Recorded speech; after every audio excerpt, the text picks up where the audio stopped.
Hello friends, welcome to south Indian bites. இன்றைக்கி நம்ம பார்க்க போகிற இயற்கை உணவு ஃப்ரூட் சாலட். 5 நிமிஷத்தில் ஈஸியாக செய்யக்கூடிய உணவாக இருந்தாலும் இது தரக்கூடிய சத்துக்கள் ஏராளம்.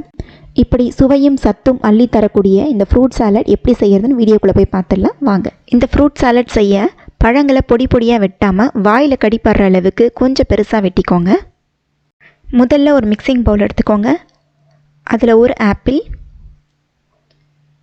ஒரு மாம்பழம், 2 கொய்யாப்பழம், 4 ஸ்ட்ராபெரி, 2 சின்ன வாழைப்பழம், இது எல்லாத்தையும் சிறு சிறு துண்டுகளாக வெட்டி சேர்த்துக்கோங்க. இது இருக்கட்டும். சாலட் ட்ரெஸ்ஸிங் செய்ய 1 table spoon lemon juice, 2 table spoon orange juice.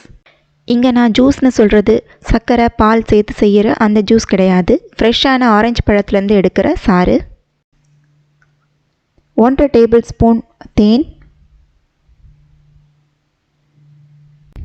1/2 teaspoon மிளகுத்தூள், 1/4 டீஸ்பூன் உப்பு, இதெல்லாம் சேர்த்து நல்லா கலந்துக்கோங்க. இது நல்லா கலந்த பிறகு நம்ம ஏற்கனவே கட் பண்ணி வச்சுருந்த பழங்கள் மேலே இதை ஊற்றிடுங்க. இப்போ இதை நல்லா மிக்ஸ் பண்ணிக்கோங்க. அவ்வளோதான், நம்மளுடைய சுவையும் சத்தும் நிறைந்த ஃப்ரூட் சாலட் ரெடி ஆயிடுச்சு. ரொம்ப நேரம் கிச்சன்லேருந்து கஷ்டப்படாமல் ரொம்ப சீக்கிரமாகவும் ஆரோக்கியமாகவும் ஒரு காலை உணவு ரெடி பண்ணிட்டோம். நீங்களும் இதை செஞ்சு பார்த்துட்டு எப்படி இருக்குன்னு கமெண்ட் பண்ணுங்கள், லைக் பண்ணுங்கள், ஷேர் பண்ணுங்கள். இந்த வீடியோ பிடிச்சிருந்தா சப்ஸ்கிரைப் பண்ணுங்கள். கூடவே பக்கத்தில் இருக்க பெல் ஐக்கானை அழுத்தி ஆல் ஆப்ஷனையும் கிளிக் பண்ணிக்கோங்க. நன்றி.